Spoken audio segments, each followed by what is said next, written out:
President Muhammadu Buhari and state governors met recently over the growing insecurity in the country, but the 36 state chief executives were uncertain on the controversial issue of state and local government police, which has remained in the spotlight. These, among other issues, are on our lineup this week. But first, let's take the crime news. I'm Ivy Kano. Welcome to Crime Watch.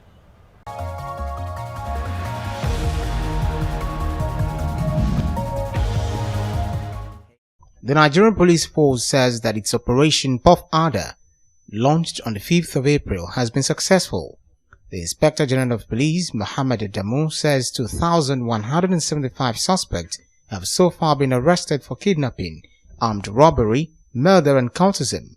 The police boss also said 834 arms, 19,000 live ammunition and 2 rocket launchers have been recovered since the launch of the operation. He is now calling for the tougher legislation against kidnapping and banditry, including possible state seizure of assets linked to illicit proceeds from the crimes.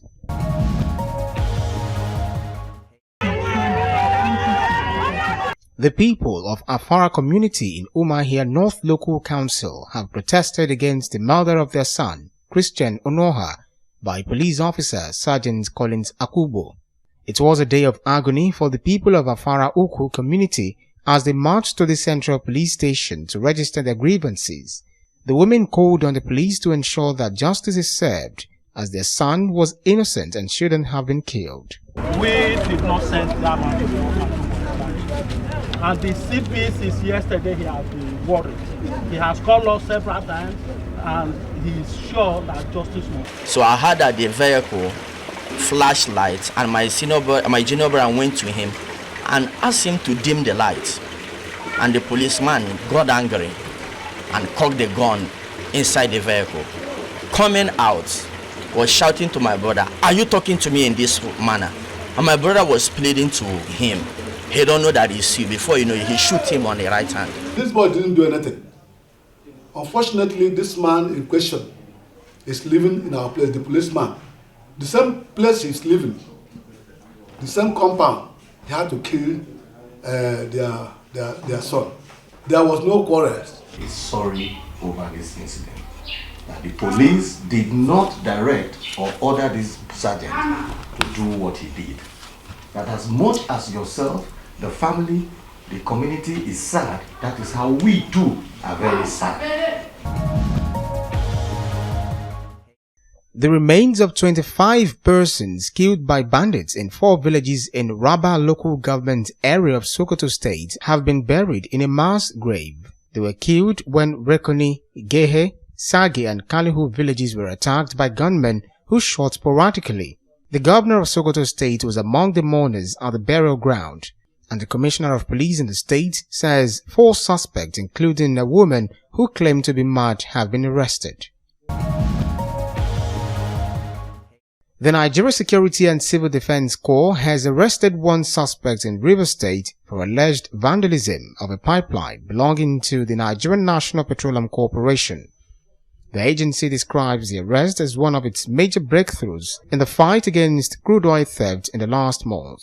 We had an intelligent report that NSCDC pipeline along this side was breached, and you can see clearly it's an NSCDC pipeline, one of the critical infrastructure of the federal government of this country.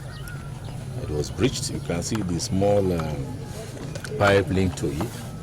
Somebody is taking fuel directly from here to his house, where we are coming out from.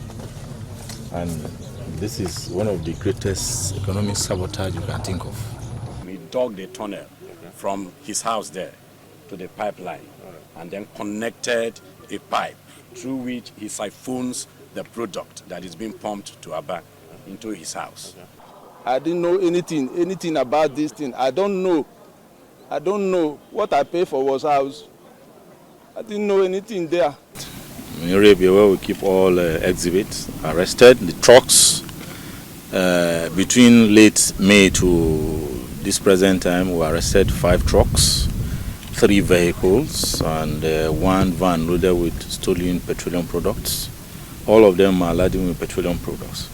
All in all, we have 19 suspects attached to all these exhibits. The Rivers State Commissioner of Police, Usman Belal, has visited Community Secondary School, Oroworukuo, Port Harcourt City local government area of Rivers State after tear gas smuggled into class by students detonated, causing bodily harm to some of the students. The police boss, who gave the sum of 300,000 to help sort the medical bills of students who sustained injury on Thursday, also gave the students some security tips. It is necessary now more than ever before for the school authority, the administration, to find it necessary to check those backpacks. Things like the canisters of tear gas that was brought into the school, unfortunately, and some other items which were not supposed to be brought to school, are not supposed to be in school. Be very conscious of who your friends are, who your classmates are, and what they do, what they bring to school. Items like that shouldn't be in school. And whenever you see anything at all that is not supposed to be in the school premises, that's not supposed to come to school, report to the nearest school teacher. Be your brothers and your sisters' keeper. When one of us is saved, then I think the whole school is saved. When the whole school is saved, the community is saved. We all live within our own communities. We are responsible persons, and I believe you are good students also. We will do everything possible to see to it that your safety and your security is being provided and secured by whatever means we can do it, and we are here today. And in so doing, we want to reassure you through the principal and through your members of staff that we are all one family.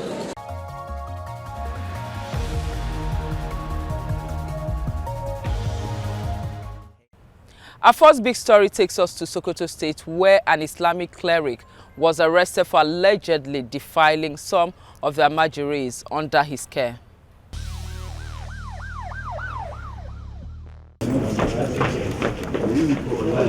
Murtala Modi is one of the suspects paraded by the Nigerian police in Sokoto, but the crime he's said to have committed is out of the ordinary.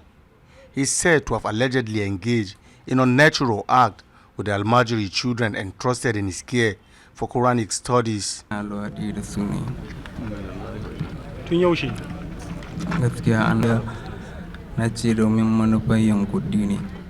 This activist, with the help of Human Rights Commission, facilitated the arrest of the Malam. He is advocating for regulation and control of the operations of the Almajiri school system in order to check the excesses of Malams like Modi. Sexual exploitation of the kids is one of the worst scandalous and criminal practice around here. These kids are brought from near and far by their parents for educational and moral development. And unfortunately, these kids have been abused serially by their caregiver, who is the teacher, who is the custodian of the kids. And upon investigation, preliminary investigation by Human Rights Commission, it revealed that a number of them, close to 70% of the kids under his care, were abused serially by himself and other people who he usually invites to the school. And there is urgent need for the regulation of these Almajiri schools. These non-formal learning centers are gradually turning into a training ground for criminals and immorality. On his part, Sokoto State Commissioner of Police assured that the suspect will be prosecuted in accordance with the provisions of the law. You see, we have caught this man here. We are regulating them all the time. We are on patrol. We normally check them, and we have gotten information from the human rights. And that is this thing we acted upon. And that is why you see this one was brought here, and he's going to face a prosecution. Other suspects paraded include a suspected kidnap kingpin, a serial burglar, drug dealers, and suspected members of an unregistered vigilante group for allegedly killing an innocent man in Kebe local government area of Sokoto State.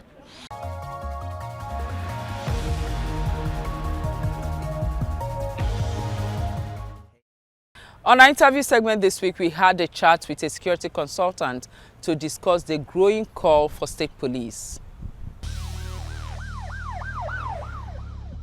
Hello and welcome to our special interview segment. Today, we'll be talking about state policing, and to join me to do justice to this is Montgomery or Mohimi. Welcome to the program, sir. Well, I'll start with state policing. What are the merits and demerits? The merit for keying into a state police is, let us look at it threefold. First, it provides employment for citizens of that state. Or if you say state police, if it's Lagos State, you'll expect that most people who are going to join the police are going to be mostly from Lagos State. So if you are taking like Lagos now, have places like Lamata, this LCN and all these things, they could be easily converted into state police. That is one. It also means that law and order, it becomes homogeneous to the state. It is the things that are in the state that you are going to be looking after, the crime and all these things, okay? Therefore, there are certain crimes that are specific or common in a state. The present Nigerian police don't have enough human resources, but as a state police, you can now target these areas of crime. Two, because members of the state are coming there, it's also very likely to be localized. That is, you get somebody from Ikorodu. When you finish, he's a member of the state police, he goes back to Ikorodu. He's a person of Ikorodu. He knows the terrain. He knows the challenges that is faced in Ikorodu. So when certain crimes are about to happen, because he knows, he can actually anticipate and tell the authority this is what is going to happen. Although it's going to be costlier, but the problem is that security as a service does not bring in money. But what it does is to close those loopholes that will cause loss, danger, all these things to wither away. So you find out that business, okay, are much more ready to come in when you have a state police. The third one is that because it's a state police, okay, it becomes easier for continuity to take place. Our leadership is not sagacious enough to pursue such businesses right now. If you look at our leadership, when you bring such a service, it is very powerful. The state police is very powerful. I'm quite sure one of the reasons why the federal government, whether the military or civil, have not up to this moment handed over the commissioners of police to their various governors is the very reason that these powers are not going to be properly utilized. Like what you just said, that's actually a demerit. That is the demerit now. They are not going to be properly utilized for political reasons, for personal reasons, for financial reasons. So the merit of having a state police is very good. But the problem is, do we have the leaders that will start it? One, do we have continuity in the leader so that when this man goes, if he is good, the next person coming will continue with it? Because I told you just now, police effectiveness depends a lot on familiarity. There are some crime, yes, that you don't need to be there to be able to investigate it. But the everyday crime, burglary, this, that, all the business, land matters and all these things, you get at it. You will find out that at a certain point in time, people will not want to go to court. They first of all want to go and report to the police. Therefore, a state police is going to carry much more responsibility than the federal police is doing right now. The problem is that if you make them independent, very beautiful. But will the state agree? And some people have also argued that it will be an easy tool in the hands of politicians. That is what I've just tried to tell. That was why I said we don't have sagacious leaders. We don't have them now. There is no pool of younger leaders following them behind, whom you say, okay, when this man go, this set will follow, that will keep up this thing. Even if you make the police force an independent, you say, okay, the budgetary requirement The governor does not have to interfere. It is the House of Assembly that will pass it after the police head has already presented his budget. Knowing the way we have gone these past years, we will find a loophole to ensure that we defeat that same constitutional rule that is there. Now, my question is, given our kind of society, do you think that state police is what we need at this time of our development? No. It could have been very beautiful if we have the wherewithal. We keep shouting we have the resources, we don't have the manpower. Oh, you see us, we write beautiful budgets, we do this thing. But translating those laws, we need people who will translate those laws. And right now, the middle class, where many of these type of persons will come out, does not exist anymore. You need a strong middle class. You need because a strong middle class is where you have most of the voices that shout. There you have most of the intellectuals. But we don't have it right now. And in our present political horizon and political settings, they don't seem to be there. There was a time they said, okay, let no senator, let no governor, let the head of state not be older than 50. Those that are there, that are 50 or less, have then proven to be any better. They've proven to be much as divisive as those who had gone before them. So that is the problem. State police is a very powerful weapon for development, for peace, for democracy to develop.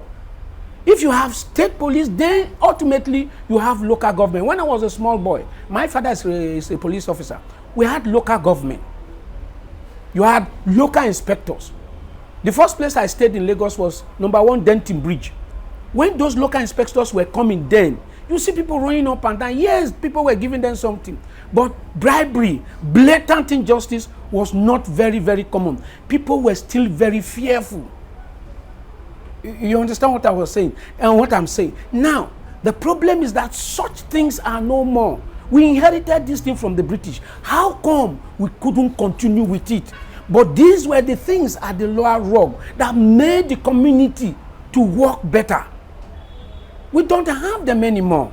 And if you ask them to set them up, now when they set them up, are they going to set it based on political affinity or what? That's what we are saying. So these are weapons.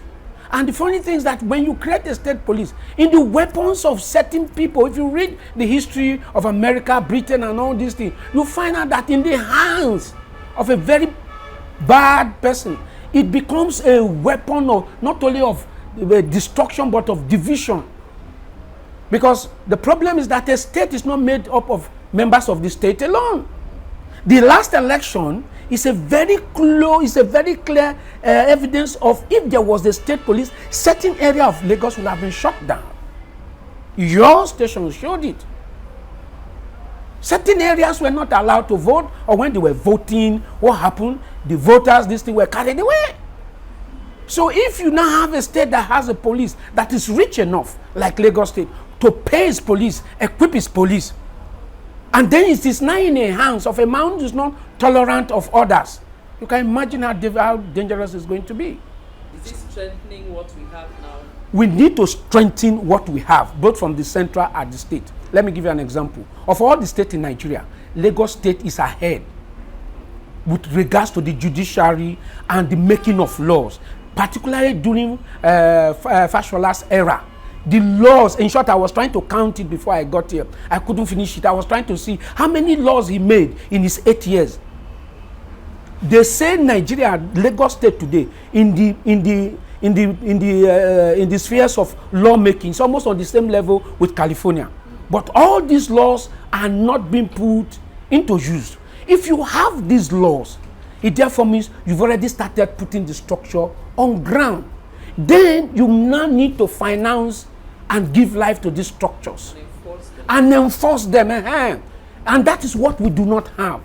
We have the beautiful idea, we make beautiful idea, we write them out. But who are going to translate it and enforce it and ensure that it's there? It is one thing to make law. It's another thing to have some group of persons translate them and ensure that they are enforced. These are the technical know-how we don't have. And that's why you keep hearing us shouting, we are Nigeria, the biggest nation in Africa, blah, blah, blah. We do have the population, but we don't have the technical know-how. Whether in law, in almost every field, we don't have them. That's why you see our government make beautiful budget. But translating the budget becomes a very big challenge. So, like Lagos now, it has. Other states should come to Lagos as they did before, see what Lagos has done with regards to law. They can, because that's what we did with Britain. Almost all the laws in Britain, what we do, we take it lock, stock, and barrel and bring it here.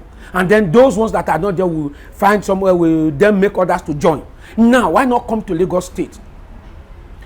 See what it has done with regards to laws. Take those that are good for your state and put them down. And then if the governors, if we have governors who say, okay, before I live in the next 4 years, I am going to cover this, I'm going to make laws. Those laws are passed. There are private laws pursued by businesses or people. We are going to pass these laws and they are there. Then most probably the next person coming will give life to it.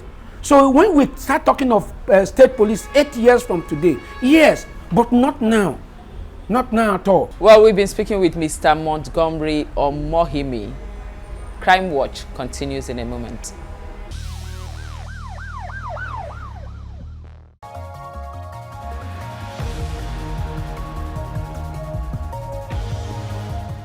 A second big story explores the brewing scandal in the Plateau State Specialist Hospital, where a newborn baby is confirmed missing.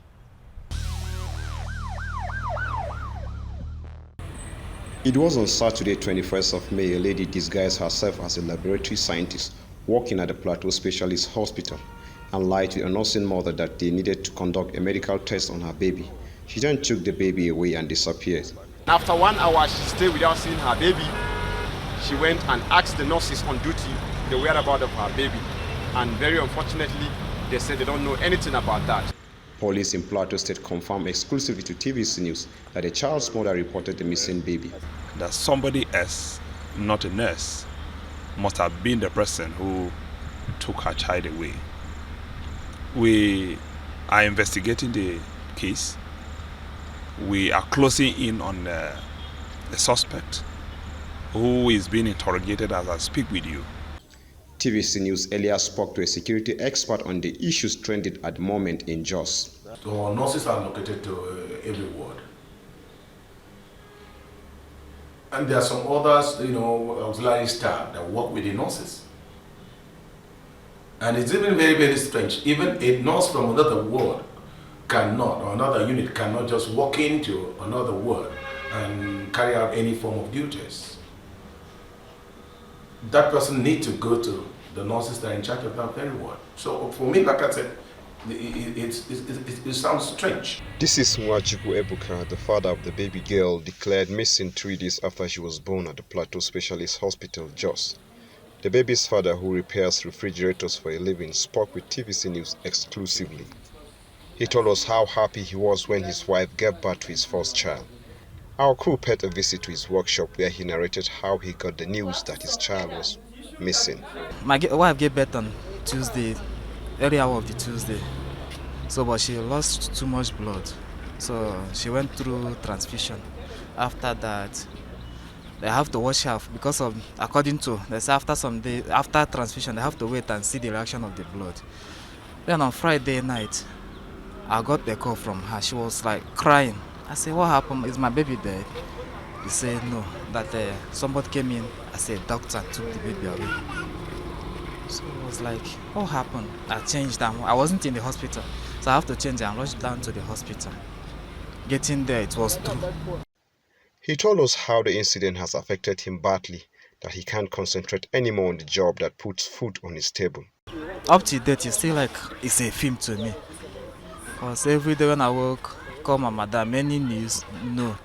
Go to the police station. The worst part of it is that you don't see anybody on duty. When you check on them, they're always busy working on the issue. They just kept me in dark, and it's very, very unfair. I'm thinking every day, I can't concentrate on doing anything. And I'm a handwork worker. I can't do anything. I'm not working my head is not there to the extent of coordinate and do anything.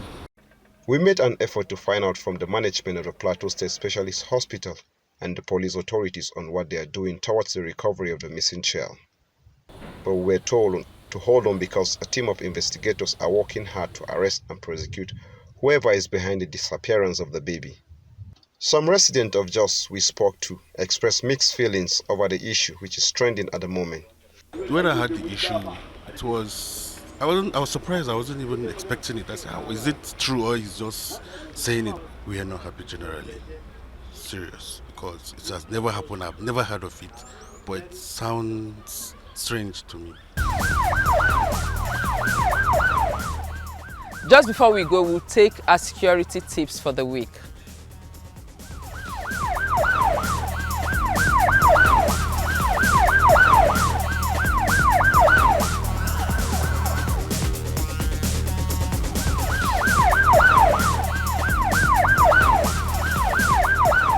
Now with that, we've come to the end of this edition of the program. Remember to keep your comments coming to crimewatch@tvcnews.tv. You can also tweet at me at Ivy Kano. Do have a crime-free week.